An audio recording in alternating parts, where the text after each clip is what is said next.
Okay. Hello mga stories. Okay. Welcome back. Welcome back to the channel. Another content na simple lang naman at simple lang at medyo pag-usapan. Yun lang. Pag-usapan natin dito sa bagay na ito. So, yun, explain ko na yung last video. Kasi itong video, ito ay sabihin natin, kung hindi ako mag-upload every night, pwedeng other night. Diba? Yun nga, kailangan natin balansehin natin yung araw na yun. Hindi kasi ako pwede, upload, pero walang engagement. Mas maganda na take it slow lang muna ako para din andyan naman may mga bukas din, may bukas na sa isang bukas ganyan. So yun lang at saka minsan yung na-realize ko na nagsisi pala ako nung bakit ko dinelete yung isang comment doon na negative. Dapat pala hindi ko pala dinelete yun Dapat nga masaya ako na may nagko-comment dun Pero anyway, sige, okay lang kahit negative man lang yan. Try kong tiisin yung feelings ko. Yun lang naman, ganun talaga ang social media. Pero sige. Pero ito, pag-usapan natin ito tungkol sa itong napukaw yung aking pansin tungkol dito sa ito yung tungkol sa Reddit na to at may bumungad sa akin na ito nabungad sa akin ito yung tungkol kay Troy Montero at Aubrey Miles. So, well, sabi daw dito sa itong title na to is Aubrey Troy waited 8 years before sleeping together. Okay, parang ibig sabihin, parang dating sa akin is, ibig sabihin, for the past 8 years, labas ko lang buong gano'n. Hindi literal yung labas ko lang buo siya. Hindi ko sinasabi yun. Hindi ko tinutukoy yung gano'n na literal na lalabas ko lang. Ibig sabihin, pag sinabing, parang 8 years. So, ang tinutukoy ko lang dito, hindi sila nagsama sa isang kwarto o yung magtutulog, magtutulog sila magkasama sa isang kama. Di ba? Ang tinutukoy niya yung for the past 8 years, baka sabihin natin, magkaibang kwarto. So, ibig sabihin, kwarto nito, doon sa kabila, doon siya. So, ako naman dito. Yun yung tinutukoy ko dito. Yung parang sabihin natin baka yun ang ganun lang iniisip yun. So parang kanya-kanya kwarto, yun lang yung tinutukoy ko. Yun yung tinutukoy niya siguro. Pero tinignan ko dito sa ako dito sa article na to, sabi daw is sa parang sabi ni Aubrey, sa amin naman parang feeling ko matagal na kami kasal, in the way nag-treat the relationship, sa simula pa lang, ganun na yung treat namin, parang kasal na kami. So, nung kasal namin, parang normal lang. So, parang sabi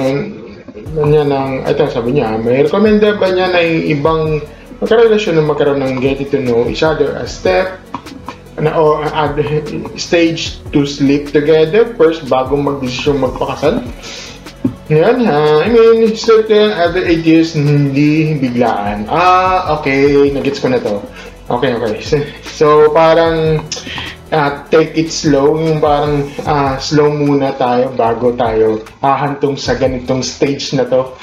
Well, parang pagbanita naman, parang walang online, walang social media noon.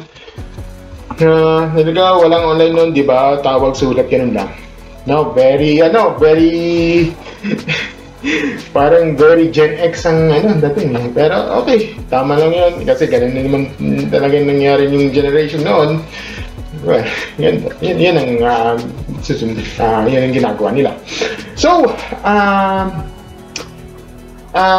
yun nga, ang masasabi ko lang is, hindi ako nagulat dito. May mga ganun kasi, yung mga pananaw, mindset na noon pa na oops, teka lang, have to getting to know muna, getting to know, tapos hanggang pag na parang lang muna, it takes time, kumbaga, na kailangan alamin yung ganitong sitwasyon, hindi yung hahantong sa, na parang, na nagkakaroon ng,